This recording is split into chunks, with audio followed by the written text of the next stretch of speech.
Ambad police station गुन्हा क्रमांक 493/26 कलम 305, 331, 331-3 हा गुन्हा दिनांक 24/5 रोजी दाखल आहे. सदर गुन्ह्याची हकीकत अशी आहे की फिर्यादी हे घरमालक आहेत आणि त्यांनी एका कपलला घर भाड्याने दिलेलं.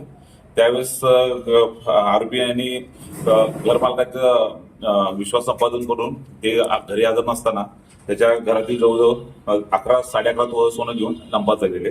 सदरचा गुन्हा अनोळखी कपल विरुद्ध दाखल होता. या गुन्ह्यासंदर्भात आम्ही तांत्रिक विश्लेषण आणि तांत्रिक तपास करून तर ह्या गुन्ह्यात आरोपी आम्ही अरेस्ट केलेले आहेत.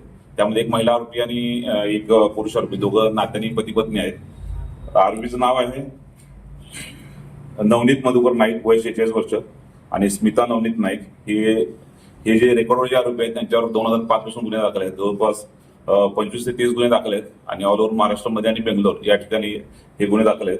यामध्ये आम्ही या गुन्ह्यामध्ये घोटी आणि सपाळे या ठिकाणचे पण गुन्हे ओपन केलेले आहेत. आरोपीकडून आम्ही जवळपास 16 तोळे सोनं रिकव्हर केलेलं आहे आणि जवळपास 3 ते 4 लाखाचा मुद्देमाल त्याच्या घरात जे त्याने ह्या गुन्ह्यातले पैसे चोरी करून जे पैसे घेतलेले आहेत त्यामुळे त्याचे त्या साहित्याने ते साहित्य घेतलेले ते त्यांनी हे केलेले आहे. आणि सध्या आरोपी पोलीस कस्टडीमध्ये आहेत. सदरचे कामगिरी आम्ही माननीय CP सर, माननीय ACP साहेब, माननीय सिनियर PI साहेब यांच्या मार्गदर्शनाखाली केलेली आहे. अजून काही टोळी सक्रिय आहे यांच्यासोबत?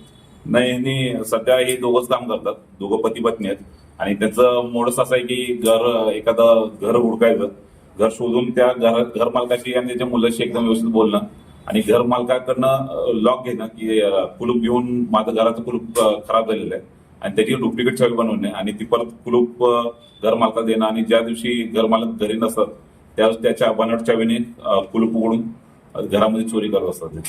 आता सध्या वास्तव्यास कुठे होती?